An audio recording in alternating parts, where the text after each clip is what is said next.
17장 말키ጼ데크 멜기세덱은 살렘의 왕이며 하엘론 가장 높으신 하느님의 코헨 제사장이었습니다.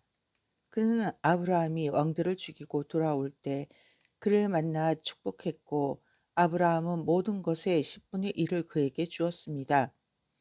그의 이름을 해석하면 첫째로 의의 왕이고 다음으로 살렘의 왕인데 이는 평화의 왕이라는 뜻입니다. 그에게는 아버지와 어머니와 선조와 출생 또는 사망에 대한 기록이 없습니다. 그는 하나님의 아들처럼 항상 코헨 제사장으로 있습니다. 그가 얼마나 위대한지 생각해 보십시오. 조상 아브라함도 그에게 가장 좋은 전리품의 10분의 1을 주었습니다.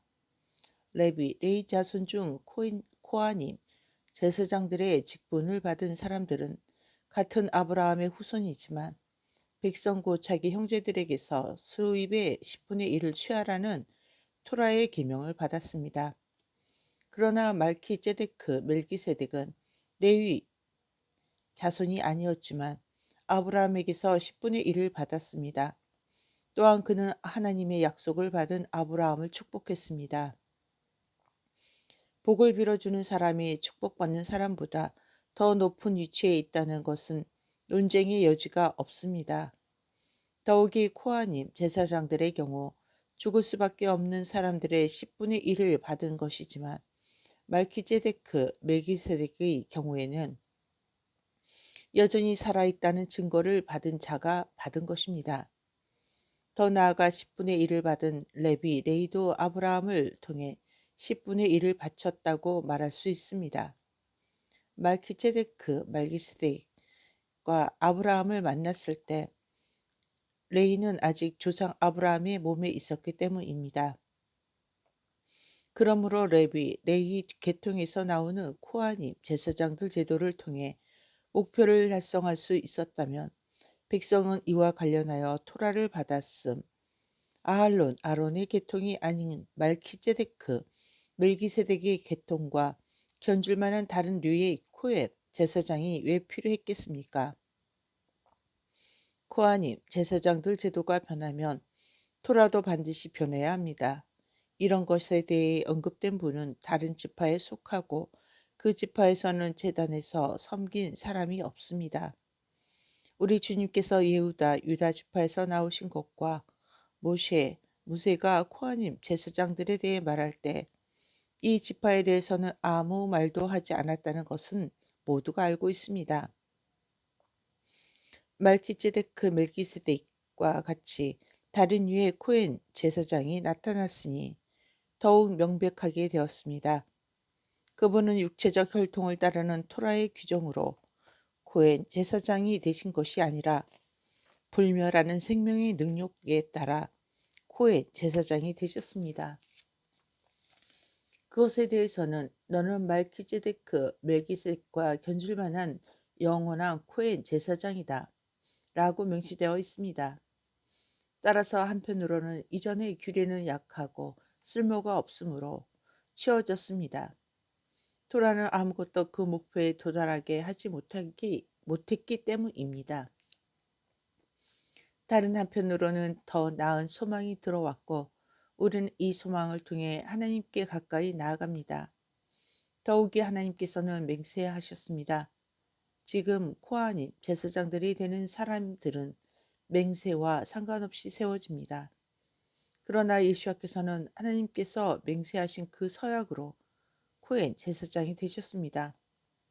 하나님께서 예수와께 말씀하셨습니다. 아도나이가 맹세했고 자기 생각을 바꾸지 않을 것이다. 너는 영원한 코헨 제사장이다. 또한 이것은 예수와께서 보증인이 되신 그 언약이 얼마나 더 좋은지 보여줍니다.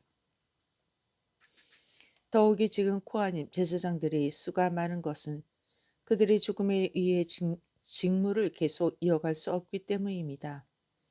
그러나 그분께서는 영원히 살아계심으로 그분의 코헨 제사장 주인은 다른 사람에게 넘어가지 않습니다.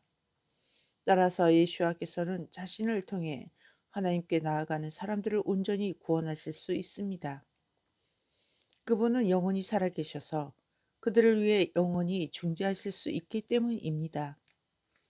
그분은 우리의 필요를 채우시는 코엔 가도 대제사장이십니다. 그분은 거룩하시고 악과 흠이 없으시고 죄인들과 구별되시고 하늘보다 더 높이 오르셨습니다. 그분은 다른 코아니, 게돌림 대제사장들처럼 먼저 자기 죄들을 위해 그 다음 백성의 죄들을 위해 날마다 희생 제물을 드릴 필요가 없는 분이십니다. 이는 그분께서 자신을 희생 제물로 드리는 한 번의 제사로 모든 것을 이루셨기 때문입니다. 토라는 연약함이 있는 사람들을 코하님, 게돌림 대제사장들로 임명하지만 토라보다 나중에 쓰인 맹세에 관한 말씀은 영원히 목표에 도달하신 아들을 임명합니다. 8장 우리가 한 말의 요점은 이렇습니다. 설명한 대로 우리에게는 이와 같은 코hen 가돌 대제사장이 계십니다. 그분은 하늘에 계시는 하게둘라 지존하신 분이 오른편에 앉아 계십니다. 그분은 성소 곧 참 회막에서 섬기십니다. 그 회막에 인간의 손으로 세운 것이 아니라 아도나이께서 세우신 것입니다. 모든 코헨가돌 대제사장은 예물과 제사를 드리기 위해 임명되었습니다. 그러므로 이 코헨가돌 대제사장들도 무언가 드릴 것이 있어야 합니다.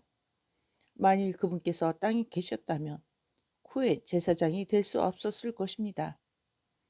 땅에는 이미 토라가 요구한 예물을 드리는 코하님 제사장들이 있기 때문입니다. 그러나 그들이 섬기는 것은 하늘나라 원형의 복제품과 그림자에 지나지 않습니다. 무새가 장막을 세우려고 할 때 하나님께서는 내가 산에서 본 모형을 따라 모든 것을 만들어라 하고 주의를 주셨습니다.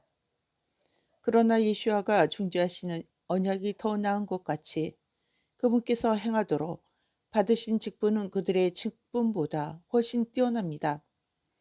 이는 이 언약이 더 나은 약속들에 기초하여 토라로서 주어졌기 때문입니다.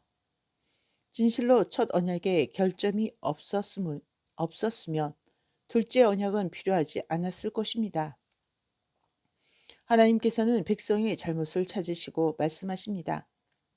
아도나이가 말씀하신다. 보라 내가 이스라엘 집과 유다 집에 새 언약을 세울 날들이 오고 있다. 아도나이가 말씀하신다. 이 언약은 내가 그들의 조상의 손을 잡고 이집트에서 인도하여 낼 때 그들과 맺은 언약과 같지 않을 것이다. 그들은 나의 언약을 신실하게 지키지 않았기 때문에 나도 그들을 돌보기를 멈추었다. 아도나이가 말씀하신다. 내가 그날들 후에 이스라엘 집과 맺은 언약을 이러하다. 나는 토라를 그들의 생각에 넣어주고 그들의 마음에 기록할 것이다. 나는 그들의 하나님이 되고 그들은 나의 백성이 될 것이다. 그들 중 누구도 아도나이를 알라 하고 자기 동포나 형제를 가르치지 않을 것이다. 왜냐하면 가장 작은 자부터 가장 큰 자까지 모든 사람이 나를 알 것이기 때문이다. 이는 내가 그들의 악함을 긍휼히 여길 것이며 그들의 죄들을 더는 기억하지 않을 것이기 때문이다. 그분은 새로운 이라는 말을 사용하셔서 첫 언약을 오래된 것으로 만드셨습니다. 오래되고 낡아지는 것은 전부 사라져 가고 있습니다. 아멘.